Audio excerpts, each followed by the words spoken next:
আচ্ছা, আগের দিনে আমরা লাস্ট অঙ্কটা করতে বলেছিলাম।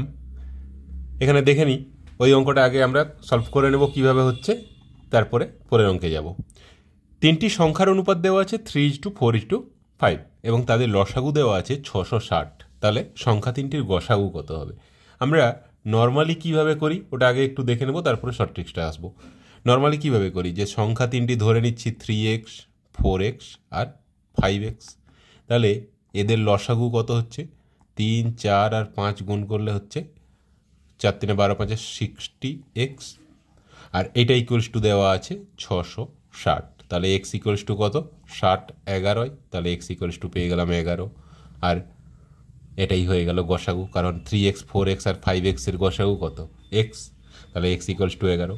তাহলে আমরা পরীক্ষার হলে কি করব, ডাইরেক্ট লসাগুকে আমরা যদি অনুপাত তিনটের গুণফল দিয়ে ভাগ করি, 3 × 4 × 5 মানে 5 4 20 3 60 বেরিয়ে গেল।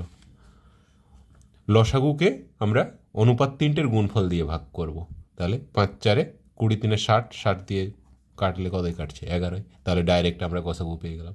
কি করলাম না, লসাগু ভাজিত অনুপাত তিনটির গুণফল, তাহলে ডাইরেক্ট অ্যান্সার এসে যাবে। নেক্সট দেখবো, চলো। দুটি রাশির লসাগু তাদের গসাগুর 27 গুণ। গসাগু ও লসাগুর সমষ্টি 84। যদি একটি সংখ্যা 3 হয় তবে অপরটি কত? দেখো, লসাগু গসাগুর 27 গুণ। আমি যদি গসাগু x ধরি তাহলে লসাগু কত হবে? 27x। এই দুটোর সমষ্টি দেওয়া আছে কত? 84। তার মানে 28x equals to 84, x equals to কত হয়ে যাবে? 28 3 মানে এক্স ইকুয়ালস টু 3। এবারে যদি একটি সংখ্যা 3 হয়, মানে আমরা গসাগু পেলাম, এখান থেকে গসাগু আমরা এক্স ধরেছিলাম, গসাগু 3 পেলাম, আর ওই সংখ্যা একটাও 3, তাহলে গসাগুটাই একটি সংখ্যা। আর কি বলেছে, অপর সংখ্যাটি কত হবে?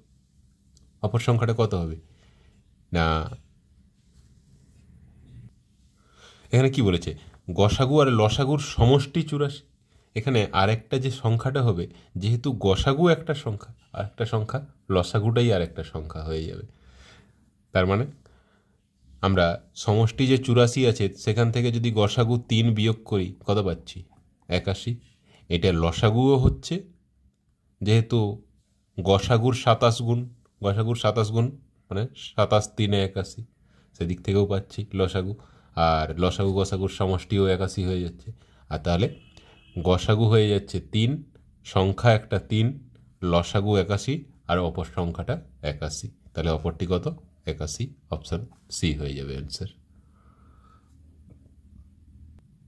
আচ্ছা, এখানে আরও একটা জিনিস মাথায় রাখতে পারো, যে গসাগু, এই লসাগুটা গসাগুর 27 গুণ, আর যেহেতু একটা সংখ্যা আমরা 3 পেয়েছি, আর কি পেলাম না, যে 3টাই আবার গসাগু এটাও পেয়ে গেছি, সেক্ষেত্রে আমরা এর সাথে জাস্ট 27 গুণ করে দিলে যেটা লসাগু হচ্ছে সেটাই আর একটা সংখ্যা হয়ে যাবে, তাহলে ডাইরেক্ট আমরা পেয়ে যাব। পরেরটা কি বলেছে দেখো, দুটি সংখ্যার লসাগু ও গসাগুর গুণফল 32। সংখ্যা দুটির অন্তর 14 হলে ছোট সংখ্যাটি কত? আচ্ছা, লসাগু আর গসাগুর গুণফল কত বলেছে? 32। আমরা 32কে কীভাবে ভাঙতে পারি? 2 গুণিত 16 লিখতে পারি, আবার 4 গুণিত 8 লিখতে পারি। এখানে একটা জিনিস দেখো, যে সংখ্যাগুলো 2 আর 16, এটাই যদি গসাগু আর লসাগু হয়, 2 যদি গসাগু হয় আর 16 যদি লসাগু হয়, তাহলে 14 অন্তর হচ্ছে। কিন্তু 4 গসাগু আর 8 লসাগু হলে এখানে 4 অন্তর হচ্ছে। তাহলে এক্ষেত্রে আমরা কি বলতে পারি, 2 একটা সংখ্যা এবং 16 আর একটা সংখ্যা। এখানে কি চেয়েছে? ছোট সংখ্যা, তাহলে 2 হয়ে যাবে ছোট সংখ্যা। বড় সংখ্যা চাইলে বড় সংখ্যা 16 হয়ে যেত, অপশান ডি হয়ে যাবে এখানে অ্যান্সার, ছোট সংখ্যা। নেক্সট কি আছে দেখো,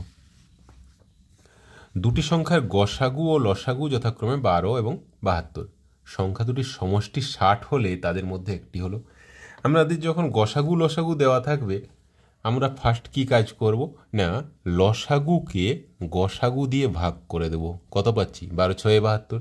এবারে একে উৎপাদকে বিশ্লেষণ করো, 2 গুণিত 3 হতে পারে বা 1 গুণিত 6ও হতে পারে। 1 গুণিত 6 হলেও 6 হয়, আবার 2 গুণিত 3ও 6 হয়। এবারে এই যে উৎপাদকে পেলাম, একে আমি কি করব, গসাগু দিয়ে গুণ করব। 12 2 24 একটা সংখ্যা, 12 3 36 একটা সংখ্যা, যার গসাগু 12 এবং 72 লসাগু। আবার 12 1 12, 12 6 72, এই জোড়টারও গসাগু 12 এবং লসাগু 72। এখানে আরেকটা আমাদের কন্ডিশান দেওয়া আছে যে দুটো সমষ্টি 60। দেখো এটা যোগ করলে কিন্তু 60 হচ্ছে, তাহলে সংখ্যা দুটো 24 আর 36, তাহলে তাদের মধ্যে একটি, এখানে দেখো 24 আছে, তাহলে 24 হয়ে যাবে অ্যান্সার। নেক্সট কি বলেছে, 21 105 এবং এক্স এর গসাগু ও লসাগু যথাক্রমে 7 210 এক্স, এর ক্ষুদ্রতম মান কত? 21 105 আর এক্স, এই তিনটের গসাগু হচ্ছে 7 আর লসাগু হচ্ছে 210। আচ্ছা, লসাগু 210, দেখো এখানেও কোনো 2 এর গুণিতক নেই, এখানেও কোনো 2 এর গুণিতক নেই। 105-এর দুগুণ হচ্ছে 210, তার মানে যে সংখ্যাটা আসবে তাতে এক্স যে সংখ্যাটা, সেটা অবশ্যই 2 দ্বারা বিভাজ্য। তাহলে 2 দ্বারা বিভাজ্য, আবার গসাগু দেওয়া আছে 7, তার মানে 7 দ্বারাও বিভাজ্য হতে হবে।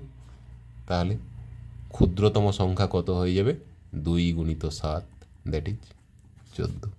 অপশান সি হয়ে যাবে অ্যান্সার। ওকে, নেক্সট কি বলেছে, দুটি সংখ্যার গসাগু ও লসাগুর সমষ্টি 112 এবং তাদের লসাগু গসাগুর 15 গুণ। যদি একটি সংখ্যা 105 হয় তবে অপর সংখ্যাটি কত? দেখো এখানে একটা সংখ্যা বলে দেওয়া আছে 105 আর লসাগু গসাগুর সমষ্টি দেওয়া আছে 112। আচ্ছা, যে সংখ্যাটা 105 যদি লসাগু 105 বা তারই গুণিতক কিছু হবে, যদি 105-এর কোনো অন্য কোনো গুণিতক হয়, মিনিমাম গুণিতক কত? 2 দিয়ে গুণ করতে হবে, 210। এখানে গসাগু লসাগুর সমষ্টি 112, তার মানে 210 যদি লসাগু হয়ে যায় তখন কিন্তু তার সমষ্টি গসাগুর সাথে 112 হবে না, তার মানে নিশ্চয়ই 105টা লসাগু। একটা সংখ্যা যেটা বড় সংখ্যা এবং ওটাই লসাগু। তাহলে 105 যদি লসাগু হয়, আমাকে কি বলেছে, গসাগু লসাগুর সমষ্টি 112, তাহলে 112 থেকে 105 বিয়োগ করলে কত পাচ্ছি? 7, তাহলে 7টা হয়ে যাচ্ছে গসাগু। এবং দেখো 7-এর 15 গুণ 105, সেটাও স্যাটিসফাই করে যাচ্ছে। তাহলে যদি একটি সংখ্যা 105 হয় তবে অপর সংখ্যাটি কত হবে? যখন লসাগুটা একটা সংখ্যা, সেখানে অপর সংখ্যাটা অবশ্যই গসাগুটা হবে, তাহলে অপর সংখ্যা 7 হয়ে যাবে। অপশান ডি হয়ে যাবে অ্যান্সার। নেক্সট দেখো, 300 এবং 700 এর মধ্যবর্তী কতগুলি সংখ্যা 2 3 ও 7 দ্বারা বিভাজ্য? এই টাইপের যখন কোশ্চেন থাকবে আমরা কি করব, 2 3 আর 7 এর লসাগু কত হবে? যেহেতু প্রত্যেকটাই মৌলিক সংখ্যা, প্রাইম নাম্বার, তাহলে এর গুণফলটাই এর লসাগু হয়ে যাবে, মানে 2 3 6 7 42 হয়ে যাচ্ছে এর লসাগু। এবারে আমাকে দেখতে হবে 300-র মধ্যে এমন কতগুলি সংখ্যা রয়েছে যেটা 42 দ্বারা ডিভিজিবল, বিভাজ্য। 42 5 210, 42 6 252, তাহলে 7-এ চলে যাচ্ছে 280 294। হ্যাঁ, তাহলে 300-র মধ্যে দেখো 42 7-এ 294, তাহলে 300-র মধ্যে টোটাল 7টা সংখ্যা রয়েছে যারা 42, মানে 2 3 এবং 7 দ্বারা বিভাজ্য। এবারে 700-র মধ্যে কতগুলো রয়েছে? 42 1 42 70 28 280, 280 7-এ তো হলে পেরিয়ে যাবে 6, মানে 16টা এরকম সংখ্যা রয়েছে যেটা 700-র মধ্যে, 1 থেকে 700-র মধ্যে 16টা সংখ্যা রয়েছে যেটা 2 3 এবং 7 দ্বারা বিভাজ্য। আর 300-র মধ্যে রয়েছে 7টা, তাহলে 300 থেকে 700-র মধ্যে কত রয়েছে? 16 আর 7-এর বিয়োগ করলে যেটা হবে সেটাই অ্যান্সার। 16 - 7 মানে কত? 9, তাহলে 9টা রয়েছে। অপশান ডি হয়ে যাবে অ্যান্সার। নেক্সট দেখো, দুটি সংখ্যার সমষ্টি দেওয়া আছে 77 এবং তাদের গসাগু দেওয়া আছে 7। সম্ভাব্য কতগুলি সংখ্যা জোড় পাওয়া যাবে? মানে একটা জায়গায় আমি যদি লিখি যে 7 গসাগু আর সংখ্যা দুটির সমষ্টি 77, গসাগুটাই যদি একটি সংখ্যা হয় তাহলে আর একটা সংখ্যা কত হবে? 70, কারণ যোগ করলে 77 হবে। এদের গসাগু 7 হচ্ছে, লসাগু 70 হচ্ছে এবং সমষ্টি 77 হচ্ছে। আমার গসাগু এবং সমষ্টি এই দুটো কন্ডিশন যাচাই করব। 7 70, সমষ্টি 77 হয়ে যাচ্ছে, গসাগু 7 হয়ে যাচ্ছে। সিমিলারলি 7 2 14, আর এখানে 7 কমিয়ে দিলে কত হচ্ছে? 63। এই দুটোও দেখো গসাগু 7 হচ্ছে, যোগফল 77 হচ্ছে। আবার 7 3 21 আর 7 8 56, যোগ করলে 77, গসাগু 7, 28 আর 49, যোগ করলে 77, গসাগু 7, আর কি আছে? 35 42, এগুলোও যোগ করলে 77 হচ্ছে, আর গসাগু 7 হয়ে যাচ্ছে। তার মানে টোটাল এরকম কতগুলো জোড় পেলাম? 1 2 3 4 5টা। অপশান এ হয়ে যাবে অ্যান্সার। নেক্সট দেখো WBCS মেনের কোশ্চেন। আগেরটা এসএসসি সিজিএল টায়ার 2 2020 ছিল। যেহেতু টায়ার 2 ওরা একটু ডিটেলসে করতে দেখায়, না হলে হয়ে ওঠে না, ওদের একটু ডিটেলসে চাই সব কিছু, সব মানে এটার আর শর্ট ট্রিক্সে ওই যত তাড়াতাড়ি করতে পারবে এটাই, এটা আর শর্ট ট্রিক্স কিছু হয়ে উঠবে না।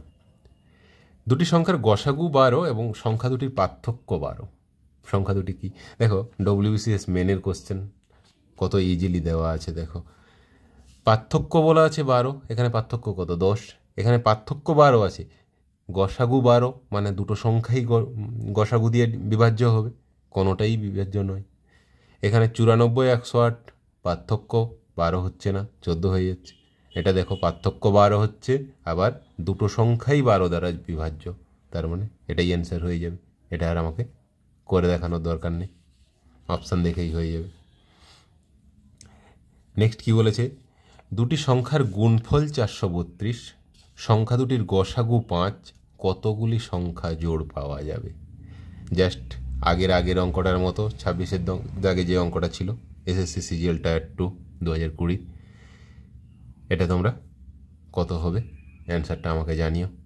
ঠিক আছে, আজ এই পর্যন্তই থাক।